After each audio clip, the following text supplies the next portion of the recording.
In December 22, 2012, a disgruntled, former senior executive, Yves Thibault-Silguy, released confidential information about Louis Vuitton's manufacturing practices to local reporters in Paris, France.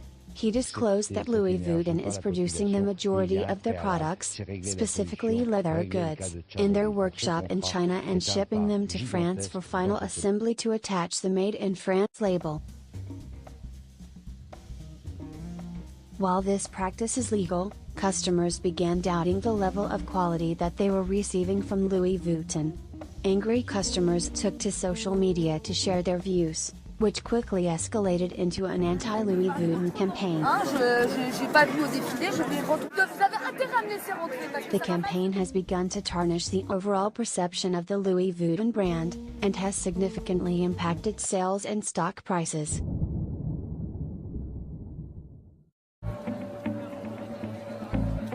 It is currently January 4, 2013, and we have recorded 744 returns in past month. Our returns are 5 times higher than our average return rate.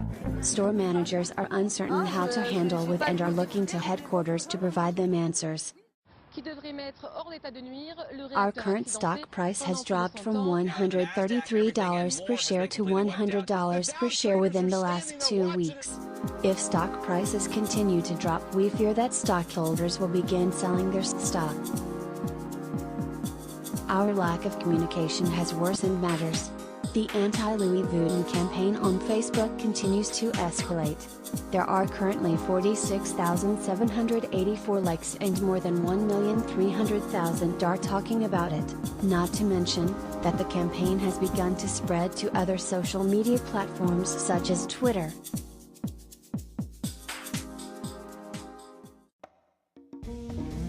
In addition, the European Commission is concerned about the effect this will have on the European luxury market.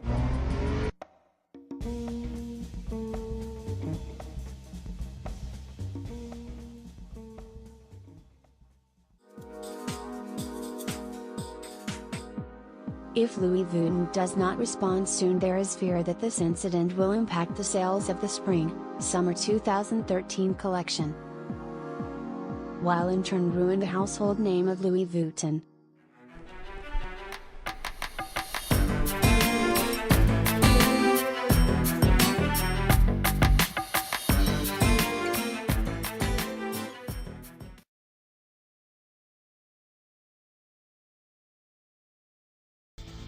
Hey everybody, welcome. A New York Times article a week or so ago got us to thinking. It's called "In Case of Emergency, What Not to Do." Toyota, BP, and Wall Street icon Goldman Sachs. High-profile company names in bad situations and handling them in the worst of ways. Reputational implosions. That's how one PR person puts it. Karen Post is the branding diva. She is an expert in marketing, communications, and branding, president of Brain Tattoo Branding. Good to see you again. Always fun to have you. It's great to be here, and we've got a hot topic here. We do. What is it?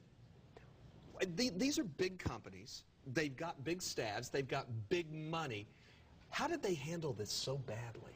Well, when a catastrophe happens, a misfortune, it rattles the best plans that any corporation can have. You're right. They have legal guidance, communication guidance, but there's also mixed agendas, because you know whenever something bad happens, there's going to be lawsuits. And looking into that future, the executives have to take that into consideration. And sometimes it's a disconnect with controlling the court of public opinion. And I think that's what you see happening in a lot of these cases. Yeah, one of the things you and I were talking about earlier is, you know, in these litigious times, saying, I'm sorry, we were wrong. You can't do that, really, can you? No, you can't, because it will be filmed, it will be documented, and it will come back and haunt you in a future courtroom setting. And so they're very careful, and there's a very fine line that these corporations have to walk in these kind of situations. Your business is helping a company develop its identity, its brand, what it would be known for. Is this an example of how you can lose it pretty quickly, though, if you do the wrong thing? It is, but any company, a small company or a big company, potentially could be in this situation. An accident can happen to great people and good companies. You know, before this happened, BP actually had a very sound, environmentally friendly reputation. I mean, they even renamed BP Beyond Petroleum because that was their big focus. And then something like this happens, and it's just a suddenly different brand in the minds of millions. Well, I mean, obviously, we're talking about Toyota and BP and Goldman Sachs. Toyota was the trouble with the acceleration. BP, we all know, is the spill. Goldman Sachs, I think a lot of people know that they did something, but not quite necessarily. It's a Wall Street firm, and last month they agreed to pay $550 million in securities fraud charges. But I found this quote that was in Rolling Stone, that Rolling Stone said of Goldman Sachs: "A great vampire squid wrapped around the face of humanity, relentlessly jamming its blood funnel into anything that smells like money." That's tough. It is tough, but you know, the average Joe on the street, they really don't even know what Goldman Sachs does. So, right. You know, certainly they've got shareholders and people that they care about, and no one likes to be included in a negative news article. But their audience is a lot narrower than BP. Look how BP impacted the gas station owners that really had nothing to do with that accident, and that's very unfortunate. Well, I mean, you know, all three of these that we're talking about will probably survive this. I mean, it's pretty much a given, and they'll probably thrive. But do you ever get back to where you were? I think you do. I think these corporations need to absorb the pounding and get back to business. Consumers in our society have, you know, limited recall on a lot of these situations. One of the things that companies always do when they hire a PR marketing person, branding person, is get a crisis plan in place. You know, that's one of the first things for when something like this happens, right? You need that. Absolutely. Plans are important, but then sometimes things don't follow the plan. Like in BP's situation, the CEO said some things that he probably wished he didn't say. I want my life back. Tony Hayward wants to get his life back. Right, and then showing up at the yacht race with his family, not a good move. And now, consequently, Tony Hayward out, and guys by the last name of Dudley is in, and you say... He's very American. He's got a great Southern accent. Americans can relate to him, and I do think that there's some skepticism on foreign companies, you know, with American situations. Yeah. And so I think that was a very smart move that they changed that spokesperson. What did these companies do or not do that has made them look so bad? Not getting in front of this early enough? They don't get out in front. They play the blame game. They pull out a bunch of excuses, and they focus so much on the liability, which I can certainly understand, but the court of public opinion is just as important in their future.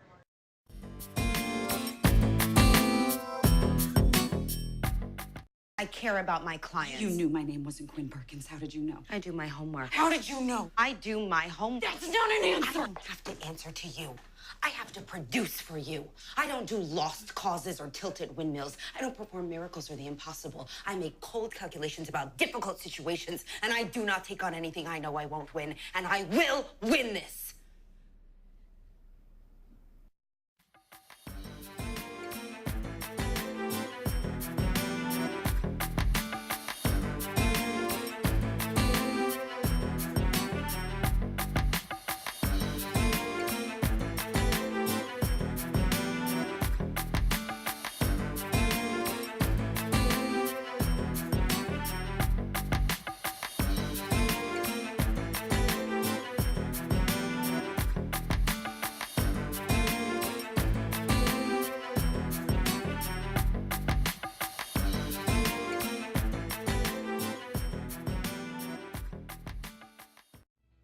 It's hardly news that the internet has turned much of our world upside down.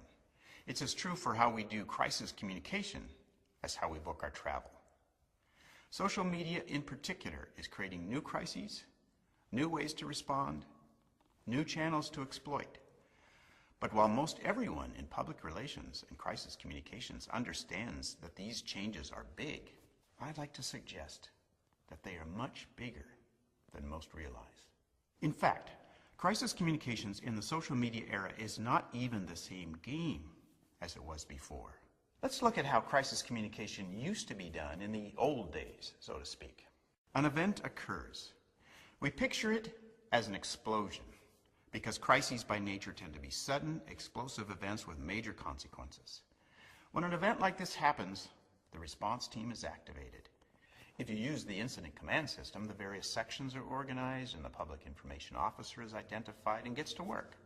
As head of the communications function, he or she, we'll refer to him or her as the PIO, gathers up information from the responders, drafts a press release, gets the information approved by command, answers media questions, hands out the release to the waiting media. Then the PIO sets up the press conference, which is the main way to get response information to the media. The eager media take the approved release and submit their reports.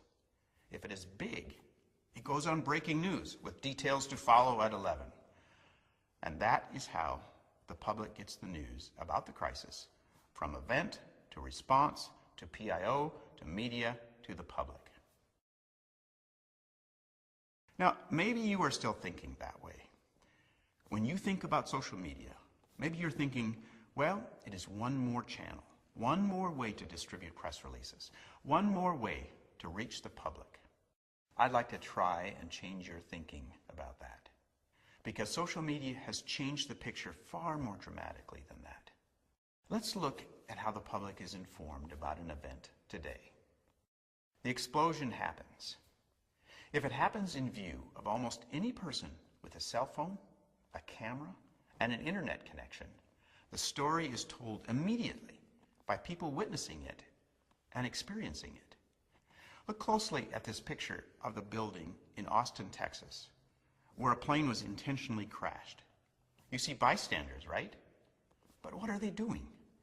Nearly everyone is sharing what they see and know and experience with the rest of the world. Today, when almost any news event happens, the world finds out first through the internet. Social media makes this world highly connected. That means that even if no radio station or TV station or cable channel or newspaper reported the story, the world would still find out, either directly through their own Facebook page or email account or Twitter site, or by talking to those who are getting their information that way. But the news media will report on a major event. Do they wait for the response to form? For the PIO to get organized and put out a press release? No. They wait for no one. Today's media channels live or die on immediacy. If it is happening now, they better report it or be irrelevant. They get their information from those same eyewitnesses, those same citizen journalists. All major outlets follow Twitter and other social media, so they know immediately what is going on. Those on the scene, citizen reporters with the most immediate information, the best pictures, the most compelling video, those are the people the reporters will rely on for their reports. When will the information be broadcast? Right now.